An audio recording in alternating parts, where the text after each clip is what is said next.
빌립보서 본문을 보면 12절에 사도 바울의 상황을 말하고 있고 13, 17절 보면 상황이 가져온 결과를 말하고 있고요. 그 다음에 마지막으로 18절에 보면 그런 상황에서 바울이 어떻게 반응했는지를 보여줍니다. 자, 빌립보 교회는 복음을 전하는 일에 관심을 가지고 적극적으로 참여했습니다. 자, 그래서 사도 바울이 복음을 전하다가 잡혀서 감옥에 갇히게 된 소식을 들었고 그를 돕기 위해서 에바브로디도를 보냈습니다.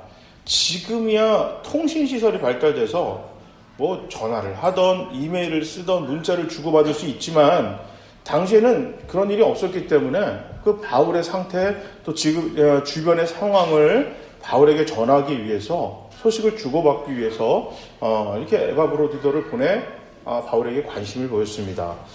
자, 지금 바울은 감옥의 지금 메인 상황인데 우리가 생각하는 감옥과는 좀 다릅니다. 그래서 뭐 쇠창살로 갇히는 감옥은 그가 이제 다른 곳에서 복음을 전하다 갇혔던 거고요. 오늘 로마에 지금 바울이 갇혀 있을 때는 가택연금입니다. 그러니까 집에서 이제 사도 바울이 갇혀 있거든요. 자, 지금 어찌됐든 바울은 복음을 열심히 전하다가 지금 이렇게 됐어요. 그러면 뭐 어쨌든 바울 입장에서는 억울할 수는 있죠. 개인적으로는 인간적으로는 뭐 좋지 않다 생각할 수 있어요. 그런데 오늘 보면 12절에 사도 바울은 자신이 지금 감옥에 갇힌 이 현실, 가택연금을 당하는 현실이 오히려 복음을 전하는데 도움을 주었다 이렇게 이야기합니다. 자, 여기서 도움을 주다라는 말은 우리가 누구를 도와주다라는 단어가 아닙니다. 이건 군대에서 사용하는 단어인데요. 원래대로 조금 더 정확하게 표현하자면 전진하다라는 뜻이에요. 장애물이 있는데 이것을 치우고 전진하다 이 뜻이에요. 그러니까 복음이 장애물을 건너서 전진하게 만드는데 내가 지금 감옥에 갇히는 것이 그런 역할을 했다. 사도 바울은 이 이야기를 합니다. 자, 군대가 전진을 하는데 장애물을 막는 건 그 앞으로 못 가게 하기 위해서잖아요. 그 앞에 중요한 것이 있기 때문에 그 앞을 못 가기 위해서 장애물을 만듭니다. 그러면 돌아가든가 거기서 멈추든가 되돌아가든가를 결정해야 되는데 이 앞이 너무 중요하면 이것을 치우고 가겠죠. 오늘 사도 바울은 자기를 감옥에 가둔 세상이 이 사탄이 그 이유는 내가 누군가를 만나게 하고 누군가에게 복음을 전하게 하기 위해서 장애물을 놓았는데 야, 이게 장애물을 놓아서 자기가 거기서 좌절하고 절망하지 않고 복음에 집중하고 있다 보니까 복음이 계속 전진해서 그 앞에 있는 사람들을 만나게 했다라고 합니다. 이게 무슨 뜻이냐면 로마의 법은 가택연금을 할 때 24시간 4명이서 거기를 관리하는데 우리나라보다 제도가 더 좋았던 것 같아요. 6시간 이상은 안 하게 했습니다. 그러니까 6시간마다 4명이서 교대하는 거예요. 그러니까 사도 바울은 지금 집안에 매여 있지만 원하든 원하지 않든 군인들, 이 가택을 사도 바울이 갇혀있는 그 집을 감시하는 군인들도 매여 있죠. 어쩔 수 없이. 그러니까 사도 바울은 자기가 평생 살면서 만날 이유가 없었던 24명을 만나게 되는 거예요. 자기가 감옥 안에 있는 동안. 그래서 그 사람들에게 복음을 전했고, 자, 지금 가택연금이라는 거는 누구나 이렇게 자유로이 드나들 수가 있습니다. 신분만 확실하다면. 그러니까 사도행전 마지막 장에 지금 이 장면이 나오는데, 사도 바울을 찾아오는 사람들을 사도 바울이 대접하고 복음을 전하는 장면으로 사도행전이 끝나요. 그러니까 이야기가 안 끝나고 그 장면으로 딱 이야기를 마무리 짓습니다. 그러니까 오늘 빌립보 교회에 편지를 쓸 때 사도 바울 상황이거든요. 그러니까 지금 사도 바울을 찾아오는 사람들은 예수를 안 믿는 사람들이겠죠. 예수를 믿으면 바울처럼 잡히니까. 자, 뭐 바울을 신문하러 오던 아니면 바울의 신분이 있으니까 궁금해서 찾아오던 인사를 하러 오던 바울을 찾아오는 사람들은 거의 대부분 예수를 믿지 않습니다. 자, 그렇다면 그 기회가 사도 바울이 생긴 거예요. 자, 지금 자기가 다른 곳에 나가서 복음을 전하지 못하게 사탄이 감옥에 가둬놨더니 야, 이 장애물 앞에 자기가 못 가서 좌절하고 절망할 줄 알았는데 야, 그러면 복음을 어떻게 전하지? 고민했더니 예기치 못한 군인들을 만나게 하고 자기를 찾아오는 로마 사람들을 만나기 시작합니다. 그래서 복음이 내가 감옥에 가서 복음까지 가둬둔 게 아니라 오히려 장애물 넘어서 다른 사람들을 계속 복음을 전하게끔 복음이 나를 그렇게 이끌어간다. 사도 바울은 지금 12절에 내가 복음으로 계속 전진해 갑니다. 이렇게 고백합니다. 자, 그러면서 복음 때문에 매여 있었지만 그러나 결국 세상도 자기를 가두느라고 같이 매여 있어서 원하든 원치 않든 복음을 들을 수밖에 없게 됐습니다. 이렇게 사도 바울은 이야기를 합니다. 그리고 14절을 우리 한번 다 같이 한번 읽어볼게요. 한번 읽으셨지만 우리 다 같이 14절을 화면을 보시면서 다 같이 한번 읽겠습니다. 주님 안에 있는 형제 자매 가운데서 많은 사람이 내가 갇혀 있음으로 말미암아 더 확신을 얻어서 하나님의 말씀을 겁없이 더욱 담대하게 전하게 되었습니다. 아멘. 지금 사도 바울의 감옥에 갇힌 사건이 같은 복음을 전하는 일을 했던 동역자들로 하여금 담대하게 복음을 전하게 했다는 겁니다. 자, 여러분, 내가 아는 사람이 감옥에 갇혔어요. 친하던 사람이, 아니면 내가 굉장히 잘하던 사람이 어느 날 갑자기 감옥에 들어갔다는 거예요. 그러면 무슨 생각하겠어요? 야, 무슨 죄를 졌나? 아, 이거 무슨 사고를 쳤어? 이렇게 생각을 했는데 알아보니까 잘못한 게 없어요. 오히려 착한 일을 하고 선한 일을 하다가 억울하게 누명을 써서 감옥에 들어갔다면 어떻게 하겠어요? 구명운동을 하겠죠.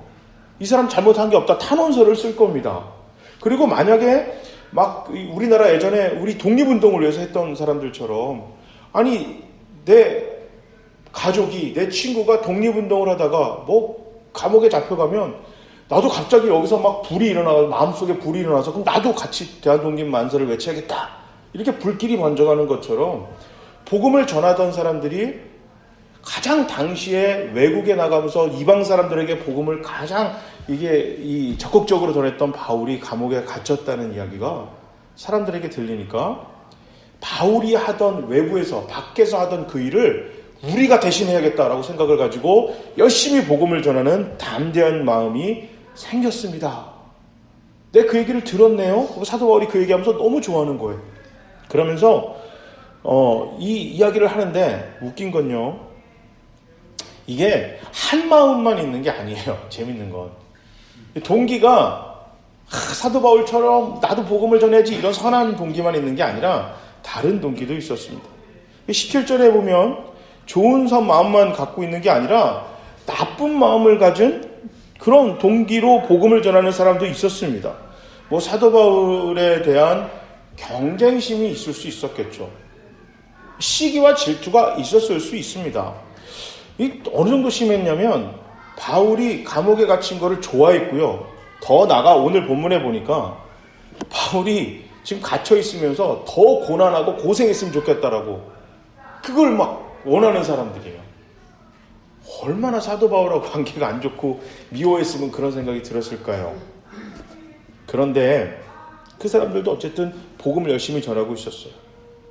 자, 오늘 본문에 보니까 이게 지금 사도 바울이 그런데 그 사람들에 대한 태도가 굉장히 신기합니다. 18절에 어떻게 시작하냐면 사도 바울이 그렇지만 어떻습니까? 라면서 이제 시작합니다.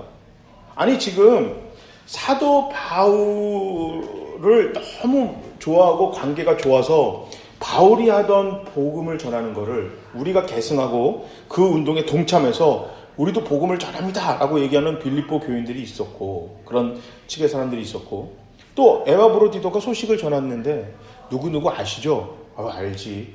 그 사람들이 이게 바울 선생님이 감옥에 갇힌 걸 너무 좋아하던데요. 오죽하면 막 더 고생하고 더 고난받아야 된다고 막 그렇게 합디다. 그래요. 그런데 이상한 건요. 그 사람들이 예수 전하고 있어요. 복음 전하고 있습니다. 그러니까 사도 바울이 그 얘기를 듣고 무엇을 물어봤겠어요? 복음은 어떻게 전합니까? 들어보니까 자기 욕은 하는데 복음은 제대로 전하고 있어요. 지금 사도 바울과 대척점에 있던 사람들은 사도 바울을 좋고 싫고를 떠나서 복음을 이상하게 전했어요. 구원받는데 예수 그리스도를 구주로 믿는 믿음만 가지고 안 된다는 거예요. 모세가 전한 율법을 지켜야만 구원이 완성된다는 잘못된 복음을 전했어요. 그래서 사도 바울들은 그 사람들과 정말 심하게 싸웠어요. 아주 너무 격렬한 반응을 했고요. 적그리스도라고까지 했고 개라고까지 했어요. 너무너무 화가 나서. 그랬는데 자기를 너무 심하게 욕하잖아요. 지금 이 사람들은. 그런데 복음은 제대로 전하고 있는 거예요. 자기가 감옥에서 고난받고 죽기를 원하는데 복음은 제대로 전합니다. 그 사도 바울의 지금 반응이 이거 뭐지라는 생각처럼 반응해요. 뭐라고 반응하냐면 그러면 어떻습니까? 나를 욕하면 어때요? 하라 그러세요. 괜찮습니다. 거짓된 마음으로 전하던 참된 마음으로 전하던 복음만 제대로 전한다면 나는 지금도 기쁘고 그 사람들이 나를 욕해도 상관없습니다. 계속 복음만 제대로 전한다면 나는 앞으로도 기뻐할 것입니다. 사도 바울이 이렇게 할 수 있었던 이유는 가장 중요한 것에 집중했기 때문입니다. 사도 바울에게도 중요한 것들이 있었습니다. 그의 감정도 중요하고요. 지금 처해져 있는 상황도 굉장히 중요합니다. 사도로서의 위치도 되게 중요해요. 그리고 지금까지 해왔던 업적과 평가도 바울에겐 굉장히 중요한데요. 그러나 사도 바울에게 있어서 가장 중요한 것은 복음이었어요. 그리스도의 복음을 전하는 게 바울은 너무나 중요했어요. 가장 중요했어요. 그래서 복음만 제대로 전한다면 자기가 정말 중요하게 생각하는 것들을 상처를 주고 그거를 공격하고 심지어 그거를 놔야만 하는 상황에서도요. 그는 과감했습니다. 중요하게 생각하는 것들이 복음을 전하는 일에 혹여나 거스리면 그는 그것을 똥으로 여겼습니다. 배설물로 여기다. 아주 좋은 표현인데요. 아니에요. 본문은 똥이에요. 똥처럼 여겼어요. 가장 중요한 것을 위해서. 복음을 전하다 감옥에 갔는데 그것을 고소하다고 생각하는데 이게 예수를 안 믿는 사람들이 아니라 같은 교인이 복음을 전하다가 감옥을 갔는데 이것을 고소하다고 생각하고 아주 그냥 감옥에 더 있어야 돼. 아주 그냥 이렇게 생각하면 마음이 어떻겠어요? 그 얘기를 들을 때 마음이 어떻겠어요? 사도 바울이 마음이 괜찮았을까요? 얼마나 속상했겠을까요? 지금 외적으로도 감옥에 갇혀 있는데 같은 편이라고 생각했던 자기랑 사이가 좋든 안 좋든 어쨌든 같은 편인 사람들이 자기를 그렇게 대하면 마음의 그 생채기가 엄청나게 깊고 선명할 겁니다. 그런데 사도 바울은 기쁨을 선택했습니다. 아니요, 진짜 기뻐했어요. 정말 기뻐했습니다. 나쁜 동기에서 전했지만 그 내용이 잘못되지 않았으니까. 복음을 제대로만 전한다면 내가 욕먹는 거는 복음보다 더 중요하지 않게 여겼기 때문에 그러라고 하세요. 욕하라고 하세요. 복음만 제대로 전한다면 난 상관없습니다. 난 지금도 기쁘고요. 앞으로도 기뻐할 수 있을 것입니다. 물론 이런 나쁜 동기로 복음을 전하는 게 꾸준하지는 못할 거예요. 그죠? 꾸준하지는 못하겠지만 그 사람이 나를 나쁜 의도로 공격해도 사도 바울은 그거에 상처에 매이지 않았어요. 이게 중요한 거예요.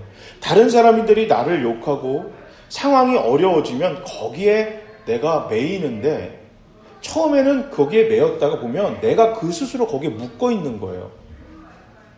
내가 스스로 거기에 묶어요. 그리고 이제 그러다 보면 어떻게 되냐면 의도를 가지고 나에게 상처 준 말에도 굳이 내가 거기에 매일 필요 없잖아요. 그죠? 저 사람이 나에게 상처를 일부러 주려고 했던 말에 매여서 내가 막 주야로 그걸 묵상하고 잠도 못 자고 상대방은 모르는데 그럴 필요는 없어요. 그런데 내가 그런 상처와 그런 아픔들에 매여 있다 보면요. 의도하지 않고 아무 생각 없이 던지는 말에도 내가 괜히 상처받고 내가 거기에 매이는 경우가 있어요. 사도 바울이 복음을 전하다가 그런 상처 얼마나 많이 받았겠어요.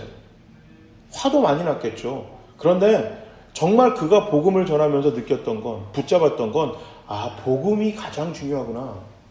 내가 가장 중요한 것을 해야 되는데 중요한 것에 매여 있다 보면 가장 중요한 걸 놓치고 가는 거예요.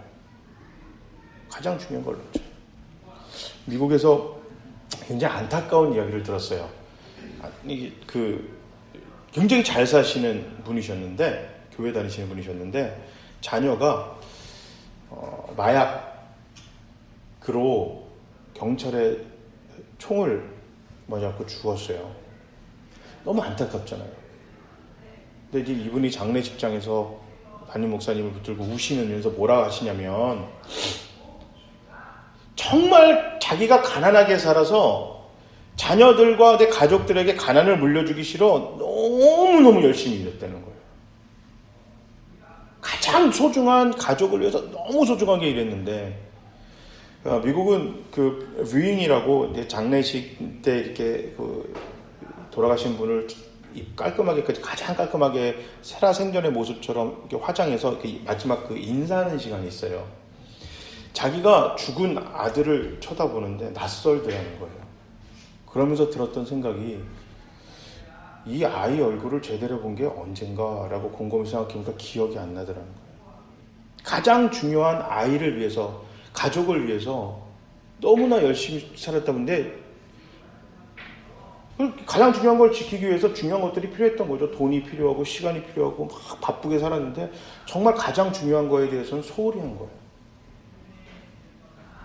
그러면서 하시는 얘기가, 내가 이 아이랑 밥을 잘 먹고 잘 지냈다고 해서 이 아이가 마약을 안 했다고는 장담할 수도 없고 똑같은 일이 벌어졌을 수는 있으나 지금처럼 아이 얼굴을 바라보는데 어색하지는 않지 않았을까.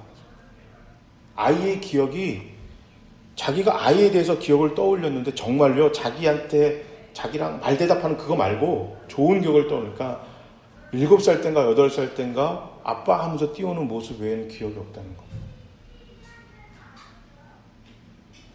우리가 교회가 교회되고 성도가 성도되는 삶 속에서 가장 교회와 성도들에게 중요해야 될 게 무엇인지 이 시간 우리가 정해놓고, 잘 정의해놓고 살아야만 합니다. 교회가 그리스도의 복음을 가장 소중한 것으로 여기지 않으면 교회가 교회될 수 없습니다. 성도들의 삶 속에서 그리스도의 십자가가, 그리스도의 복음이 내 인생, 내 성도로서의 살아가는 삶에 가장 중요한 것이 되지 않으면 중요한 것만 내가 챙기다가 가장 소중한 거 놓치고 살아가게 됩니다. 그래서 데살로니가서에 사도 바울이 항상 기뻐하라. 어떻게 항상 기뻐해요? 기뻐할 때도 있죠. 근데 화가 나고 슬플 때도 있는데요. 사도 바울이 얘기했던 건 바로 오늘 이 자세입니다. 인간 백은구로서의 기쁨을 얘기하는 게 아니고 하나님의 자녀, 기독교, 크리스찬으로서의 백은구, 교회로서의 백은구에 대해서 이야기를 하는 겁니다. 그러니까 복음을 전해지는 것에 기뻐한다면 내 상황과 상관없이 다른 누군가가 그리스도의 사랑과 복음을 전하는 것을 보고 기뻐할 수 있기에 항상 기뻐할 수 있는 것입니다. 사도 바울은 감옥에 매였었고 가택연금이 됐고 주변의 사람들은 어떻게 하면 사도 바울을 정치적으로 이용을 할까, 괴롭힐까로 고민하고 있고, 같은 예수를 믿는 사람들은 자기를 사랑하는 마음으로 그를 관심과 걱정해 주는 사람도 있지만 욕하고 저주하는 사람들도 있었지만, 그럼에도 불구하고 그리스도의 복음이 잘 전해진다고 그 얘기를 들으니까 감정은 상해 있고 몸은 갇혀 있고 그의 모든 업적은 평가절하가 돼 있고, 심지어 사도 바울에게 손가락 끼는 사람이 넘쳐 흘러도 사도 바울은 나는 지금 기쁩니다. 앞으로도 계속 기뻐할 수 있습니다. 그런 모든 것들이 사도 바울의 기쁨에 영향을 주지 않았습니다. 우리는 이 상황을 보고 바울이 힘들었겠구나, 어렵겠구나 했지만 사도 바울은 기뻐했어요. 우리 예상과 크게 달랐습니다. 그 이유는 정말 딱 하나입니다. 그리스도의 복음에 집중하느냐 집중하지 않느냐 이것입니다. 그런 상황에 관계없이 지금 기뻐하고 앞으로도 기뻐할 것이고 복음으로 전진할 것입니다. 이렇게 고백했고 그 고백이 지금 이 자리까지 이어져 내려온 것입니다. 여러분, 우리들의 삶이, 상황이, 우리의 감정이, 우리의 현재 처해져 있는 모든 것들이 내가 전혀 기뻐하지 못할 일이 계속해서 나를 짓누를지라도 그 장애물에 갇혀서, 매여서, 넘어서서, 넘어있어서 그 다음에 거기서 묶여있지 마시기 바랍니다. 그 장애물 너머에 있는 하나님의 기쁨을 발견하시기 바랍니다. 교회의 기쁨이, 성도들의 기쁨이 항상 환경에 좌우된다는 것은 예수 그리스도의 복음이 가장 중요한 핵심에 자리 잡고 있지 않다는 강력한 증거입니다. 만약 우리 교회와 우리 성도들이 지금 이 자리 모두에 가장 중요한 것에 그리스도의 십자가가 단단히 든든하게 서 있다면 여러분, 그 십자가가 모든 어려움과 모든 상황에서 우리를 건져낼 것입니다. 기쁘지 못할 상황에서도 우리를 기쁨으로 인도할 것입니다. 감사가 없는 곳에서도 감사를 발견하게 만들 것입니다. 수많은 기쁨을 포기하는 것, 이것이 그리스도인이 아니고 예수 그리스도의 기쁨으로 가장 먼저 기뻐할 수 있는 것이 기독교인입니다. 그리스도 교회라는 것은 많은 좋은 기뻐할 수 있는 이유 중에 예수의 기쁨을 하나 더한 것이 교회가 아니라 예수의 기쁨으로 가장 먼저 기뻐하고 예수의 슬픔으로 가장 먼저 슬퍼할 수 있는 것이 교회입니다. 여러분, 우리가 교회고 성도라면 금욕적으로 살라는 것이 아니라 다른 기쁨보다 그리스도의 기쁨, 예수의 기쁨, 하나님의 즐거움이 가장 먼저 하는 중요한 것들보다 가장 중요한 것에 제1순위를 두는 우리 교회와 우리 성도들이 됩시다. 예수의 십자가 복음을 가장 중요한 것으로 삼아 예수의 사랑을 전하는 것 때문에 울고 웃고 기뻐하고 슬퍼할 수 있는 우리 교회와 이 자리 모두가 되시기를 주님의 이름으로 축복합니다. 아멘.